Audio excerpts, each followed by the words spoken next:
नमस्कार, मैं प्रवेश गौतम। आप सबका स्वागत है छुपा खेल विद प्रवेश में। भोपाल मंडल के इटारसी स्टेशन पर हुए गबन के मामले में आज कुछ नए खुलासे करूंगा।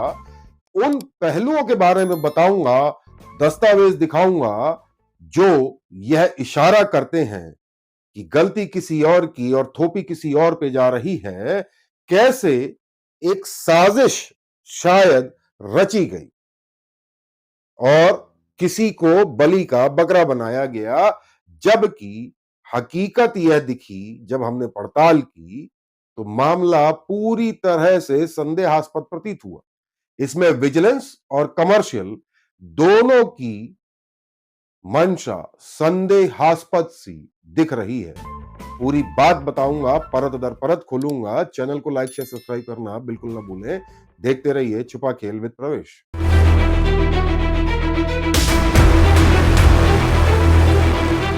स्वागत है। 6 दिसंबर को इटारसी स्टेशन पर विजिलेंस का छापा पड़ता है और उस छापे में 4.5 लाख रुपए कम पाए जाते हैं और नतीजा 2 महिला कर्मचारियों को निलंबित भी कर दिया जाता है।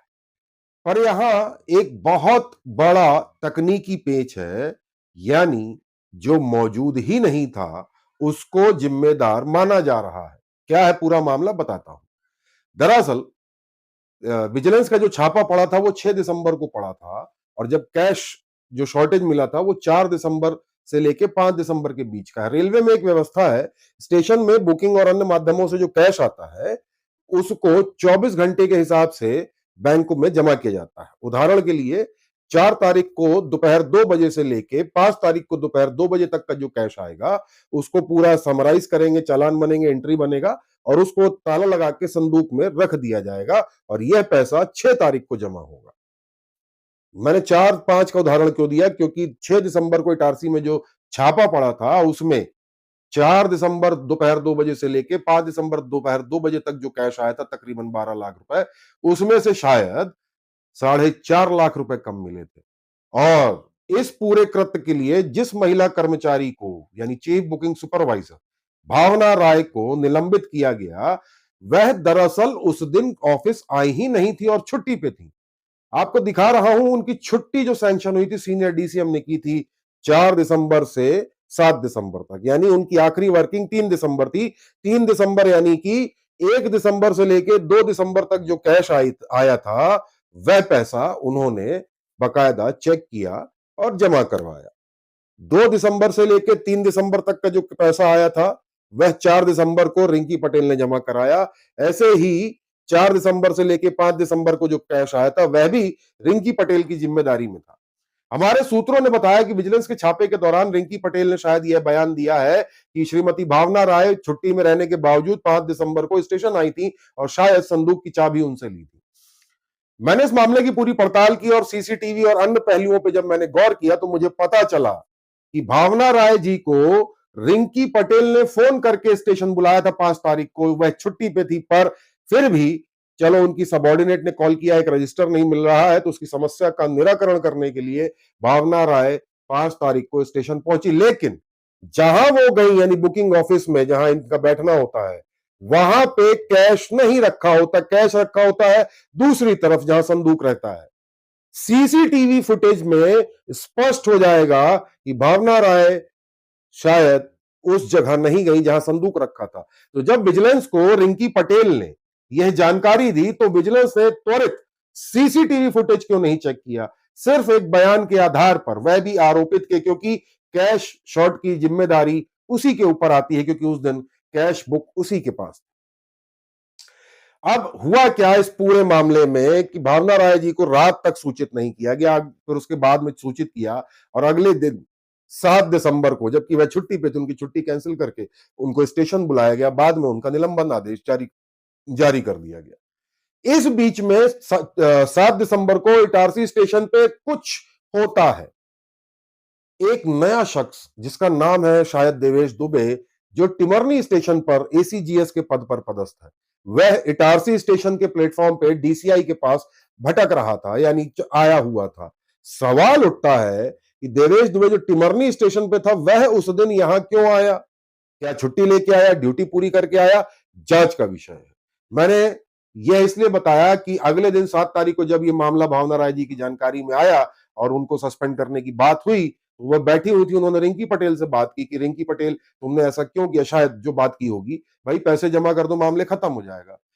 रिंकी पटेल स्टेशन आई और फिर अंदर आके फिर बाहर चली गई। तब भावना राय ने रिंकी पटेल को फोन लगाया कि भाई पैसा लाई हो तो लाके जमा कर दो, चलो जो हुआ है गलती हुई है थोड़ी बहुत, वो होगा, खत्म हो जाएगा मामला।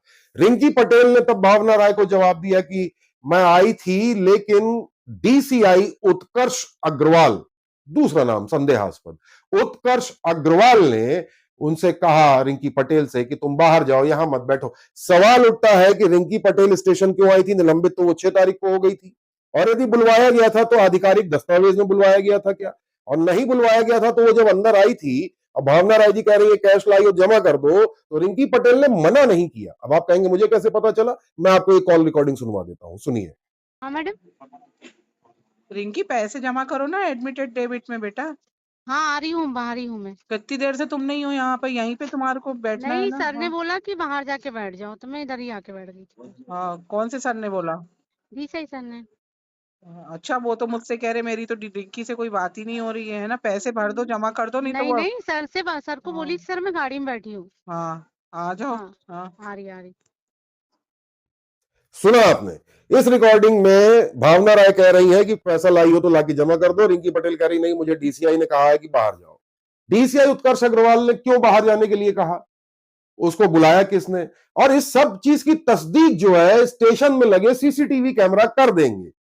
हमारी जानकारी में पता चला है कि जिनको सस्पेंड किया गया है उन्होंने रेलवे को बकायदा एक पत्र लिख के कहा है कि जब तक इस मामले का निराकरण नहीं हो जाता, स्टेशन के सीसीटीवी फुटेज विशेषकर 1 दिसंबर से 8 दिसंबर तक के, इनको संधारित करके रखा जाए। अमूमन 30 दिन का बैकअप होता है जो उसके बाद डिलीट हो जाता है। अब देखना ये दिलचस्प होगा कि रेलवे के जिम्मेदार अधिकारी क्या इस सीसीटीवी फुटेज को संधारित करके रख सकते हैं। सवाल उठता है, मैंने पहले बताया था कि जो छुट्टी पे थी, कैश 4 तारीख से लेके 5 तारीख तक के बीच का गायब हुआ। तकनीकी तौर पे भावना राय 3 तारीख तक ही ड्यूटी में रही हैं, तो कैसे वो जिम्मेदार हो सकती हैं? कहीं ये साजिश तो नहीं? उत्कर्ष अग्रवाल जो डीसीआई थे, उन्होंने रिंकी पटेल को क्यों मना किया कि अंदर मत आओ, बाहर जाओ? और रिंकी पटेल स्टेशन क्यों आई थी? सवाल बहुत सारे खड़े होते हैं। वहीं अब मैं आता हूं एक और महत्वपूर्ण पहलू पर, सीनियर डीसीएम सौरभ कटारिया और डीसीएम पंकज दुबे पर। सीनियर डीसीएम सौरभ कटारिया ने त्वरित कार्रवाई करते हुए भावना राय को निलंबित तो किया, लेकिन चार्जशीट अभी तक नहीं दी। सिर्फ एक बताया कि इस एक्ट, इस नियम के तहत आपको सस्पेंड किया जाता है। जब किसी को सस्पेंड किया जाता है तो उसको आरोप भी बताए जाते हैं। पंकज दुबे जो डीसीएम है, डायरेक्टली सीनियर डीसीएम के नीचे आते हैं और वही स्टेशन के इंचार्ज भी माने जा सकते हैं, उन्होंने भी यह स्पष्ट करने की चेष्टा नहीं की। दूसरा, जिस सीनियर डीसीएम ने छुट्टी अप्रूव की थी, तो उन्होंने विजिलेंस को सूचित क्यों नहीं किया कि भावना राय छुट्टी पे थी, तो उनको सस्पेंड क्यों करवाया जा रहा है? अब जीआरपी को जो लिखित आवेदन दिया गया, शिकायती पत्र, उस आवेदन में स्पष्ट रूप से लिखा हुआ है कि भावना राय उस दिन छुट्टी पर थी। सिर्फ उनका नेग्लिजेंस यानी कि लापरवाही प्रतीत हो रही है। लापरवाही प्रतीत होने पर आप सीधे सस्पेंड कर देते हैं, और तो और सस्पेंशन के दौरान ही इनका तबादला अशोकनगर कर दिया जाता है।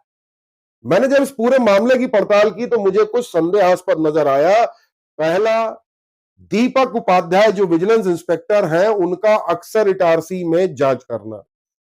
उस दिन वह भी आए थे, शायद 2 या 3 लोगों की टीम थी।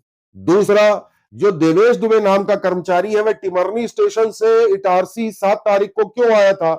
क्या वह रिंकी पटेल या भावना राय के साथ था? क्या उनसे बात कर रहा था, या क्या कनेक्शन है? यदि काम नहीं था तो क्यों आया था? चलिए, छुट्टी है, ड्यूटी करने के बाद आ सकता है। बहरहाल स्पष्टीकरण जरूरी है। उत्कर्ष अग्रवाल क्यों चुप है? उन्होंने अभी तक यह क्यों नहीं बताया कि आखिर रिंकी पटेल को बाहर क्यों भेजा? दरअसल जब मैंने इस मामले की और डिटेल में पड़ताल की तो मुझे बहुत सारे कुछ चौंकाने वाले पहलू मिले, जिसका कनेक्शन कहीं ना कहीं अवैध वसूली से जुड़ा हुआ है। मैं बहुत जल्दी उसमें उसका भी खुलासा करूंगा, बताऊंगा कैसे एलपीओ की संख्या बढ़ने से तिलमिला गए शायद मंडल के अधिकारी, और कहीं यह साजिश के तहत तो नहीं किया गया, क्योंकि आप भी यदि कहीं पे बैठे हैं और यदि आप छुट्टी पे हैं, उस दिन कोई घटना घटित होती है और वह भी वह घटना जिसका पहले के दिनों से कोई कनेक्शन नहीं है, तो फिर आपको सस्पेंड कैसे किया जा सकता है? सवाल तो खड़े होते हैं, लेकिन जवाब जिम्मेदार अधिकारी नहीं दे रहे हैं। जवाब न मिलना ही senior DCM Saurabh Kataria, DCM Pankaj Kumar Dubey, DRM Devashish Tripathi सहित अन्य जिम्मेदार अधिकारियों की मंशा संदेहास्पद बनाता है। बहरहाल हमारा प्रयास आपको कैसा लगा जरूर बताइएगा और चैनल को लाइक शेयर सब्सक्राइब करना बिल्कुल ना भूलें। बहुत बहुत धन्यवाद।